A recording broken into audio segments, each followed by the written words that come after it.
भयो भने हामी आत्तिन्छौँ। त्यो आत्तिनु पर्ने कुरा होइन भन्ने कुरा हामीले चाहिँ यसलाई चाहिँ सहजै रूपमा चाहिँ हामीसँग केही ज्ञान भयो भने चाहिँ त्यो ठुलो दुर्घटनाहरूबाट चाहिँ हामी बच्न सक्छौँ भन्ने यो सानो हाम्रो डेमोन्स्ट्रेसन हो।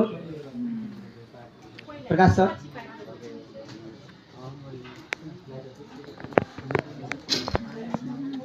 सामान्य हामी आगो भन्ना साथ हामी आत्तिन्छौँ, तर त्यो हामीले चाहिँ केही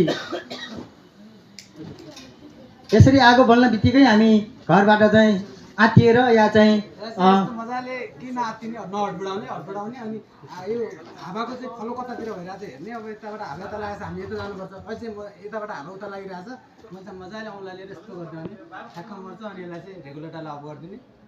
ओके, यो पहिलो तरिका आत्तिनु नपर्ने। दोस्रो चाहिँ हामीले हाम्रो घरमा स्पेसली हाम्रो घरमा यो सिलिन्डरको प्रयोग हुन्छ, हाम्रो घर नजिकै चाहिँ कुच्चो हुन्छ अथवा अरू केही यस्तो चिजहरू भयो भने यसले चाहिँ ध्यानमा हाल्ने अनि मर्छ। अनि त्यसपछि रेगुलेटर बन्द गर्ने। कुनै पनि ठाउँमा आगो लाग्यो भने पहिलो स्टेप चाहिँ हाम्रो भान्सा नजिकै कुच्चो हुन्छ अवश्य पनि। ओके, यसैको तेस्रो अर्को डेमो कमलबाट यसलाई कसरी हामीले निभाउन सकिन्छ। सकेसम्म चाहिँ हामीले यो यसमा चाहिँ जुट प्रयोग गर्नुपर्छ भन्ने हुन्छ। जुट चाहिँ हाम्रो हुन्छ र भिजाएर गर्नुपर्छ। आगोमा चाहिँ अक्सिजन चाहिँ घुस्यो भने चाहिँ आगो बलिरहन्छ, त्यही भएर चाहिँ अक्सिजन नघुसाउने तरिकाले चाहिँ हामीले चाहिँ गर्नुपर्छ। अनि नआत्तिएर यसलाई चाहिँ यसमा चाहिँ कपडाको कुनै पनि ठाउँमा चाहिँ पाल परेको हुनु हुँदैन। पाल पऱ्यो भने अक्सिजन छिर्यो भने चाहिँ आगो निल्दैन। यसलाई झ्याप्प गर्ने अनि झ्याप्प हान्ने। अनि यो झ्याक्क निकाल्यो भने कहिलेकाहीँ आगो नमरेको पनि हुनसक्छ। त्यही भएर चाहिँ अब पहिला चाहिँ हामीले चाहिँ काम गर्दाखेरि आफ्नो सेफ्टीलाई चाहिँ पूर्ण रूपमा चाहिँ हेर्नुपर्ने हुन्छ। त्यही भएर चाहिँ यसलाई बिस्तारै गरिरहेको छ। त्यो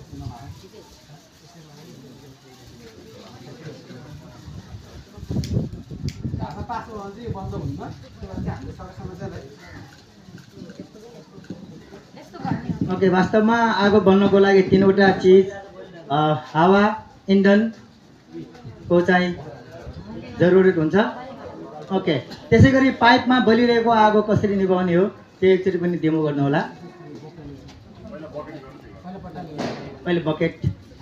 ओके, यसमा चाहिँ यो छैन, यसमा चाहिँ ग्यास छैन कि ग्यासको सकिएको छ। ग्यासको ओके, केही छैन। मतलब भने आबै ग्यास सकिएको यसमा।